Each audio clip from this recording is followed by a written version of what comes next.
الله وبركاته أعوذ بالله من الشيطان الرجيم بسم الله الرحمن الرحيم আল্লাহ পাকের দরবারে লাখ কোটি শুকরিয়া আদায় করছি। মহান মনিব পবিত্র সালাতুল ইশারের নামাজ আদায়ের নিয়তে মসজিদে আসার বসার তৌফিক দান করেছেন। জবান খুলে কালিমাত শুকর আদায় করছি। সবাই পড়ছি আলহামদুলিল্লাহ। আলহামদুলিল্লাহ। সম্মানিত হাজিরিন, আজ আমরা পবিত্র লাইলাতুল বরাতের রজনীতে উপস্থিত হয়েছি। এই রজনীর কিছু ফজিলত রয়েছে, আমরা সকলে অবগত হতে পেরেছি। অর্থাৎ সর্বসাধারণ কথা হচ্ছে ইবাদতের মাধ্যমে এই রজনীটাকে অতিবাহিত করা, এটাই হচ্ছে আমাদের কাজ। হতে পারে ইবাদতের মধ্যে নফল নামাজ হতে পারে, হতে পারে কোরআন তেলাওয়াত হতে পারে, হতে পারে কবর জিয়ারত হতে পারে। এই জাতীয় যত ধরনের নেক আমল আছে এর মাধ্যমে অতিবাহিত করা, এটা একটা কারণ। আবার অনেকেই বলেছে এই মাস ব্যাপী ফজিলত, এক মাস দীর্ঘ ইবাদতের মাধ্যমে কাটানোর কথা বলা হয়েছে।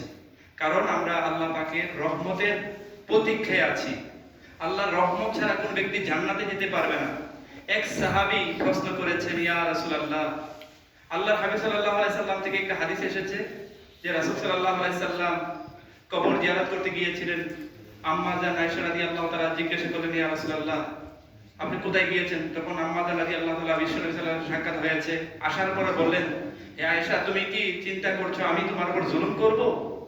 না, আজকে এমন একটা গুরুত্বপূর্ণ রজনী যে রজনীতে অসংখ্য বান্দার গুনাহগুলোকে আল্লাহ রাব্বুল আলামিন maaf করে দেন। জোরে বলেন সুবহানাল্লাহ। বনি কাল পুত্রের কথা হাদিসে বলা হয়েছে। অর্থাৎ ওই সময় বনি কালের পুত্রের লোকেরা অসংখ্য অগণিত বকরি পুষত, সেই প্রাণীর উদাহরণ দেওয়া হয়েছে। সেই পশম পরিমাণ বান্দার আমলনামা, ওই বান্দার সেই পরিমাণ বান্দার গুনাহগুলোকে আল্লাহ পাক maaf করে দেন। কিন্তু দুই শ্রেণীর, অন্য হাদিসে এসেছে দুই শ্রেণীর বান্দার কথা বলা হয়েছে, তাদেরকে আল্লাহ ক্ষমা করেন না। এক নম্বর হচ্ছে মুশরিক, যারা আল্লাহ রাব্বুল আলামিনের সাথে শরীক করে, অংশীদার স্থাপন করে, আর মানুষের কাছে চায়, মানুষকে সেজদা করে, দরগায় গিয়ে প্রার্থনা করে, তাদের দোয়া আল্লাহ পাক কি করেন না, কবুল করেন না। আরেকটা হচ্ছে হিংসুক, দুই শ্রেণীর বান্দার দোয়া আল্লাহ পাক কবুল করেন না। একটা হচ্ছে মুশরিক, আর একটা হচ্ছে কি, হিংসুক। তাহলে আমাদের মধ্যে যদি গুণ থাকে, আমরা দেখেন বাংলাদেশের মুসলমানদের মধ্যে একটা স্বভাব আছে, তারা ধর্মপ্রিয়, ধর্ম পালন করে, নামাজ পড়ে, রোজা রাখে, সব কিছু করে, কিন্তু একটা গুণ আছে, শিরিক যুক্ত ইবাদত করে, বেদাত যুক্ত ইবাদত করে। এটা একটা সমস্যা। আরবিয়ান কান্ট্রিতে যেমন তারা এত নফল নিয়ে ব্যস্ত না, তারা কিন্তু শিরিক মুক্ত, বেদাত মুক্ত, কুফর মুক্ত ইবাদত করে। আর ইন্না শিরকা লাযুলমুন আযীম, যারা শিরিক করে, শিরিকটা হচ্ছে আল্লাহ পাকের কাছে সবচেয়ে বেশি জুলুম, যে জুলুম আল্লাহ পাক ক্ষমা করেন না। সাধারণত আপনি যদি কাউকে উপকার করেন, উপকার করার পর যদি আপনার উল্টা কাজ করে, আপনার মন মেজাজ উল্টে যাবে।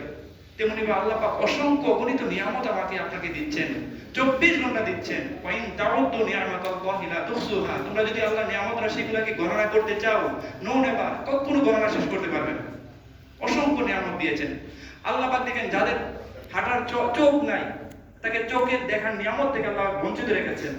অনেক কানে শুনতে পায় না, তাকে কানে শোনার যে নিয়ামত, সেই নিয়ামত থেকে আল্লাহ পাক বঞ্চিত রেখেছেন। আল্লাহ পাক তো আমাদের সুস্থ রেখেছেন, সুস্থ রেখে সমস্ত নিয়ামত ভোগ করার তৌফিক দিয়েছেন। এজন্য ইবাদতের মাধ্যমে যেন কাটাতে পারি, সেই তৌফিক যেন দান করেন। আমরা বলি আমিন।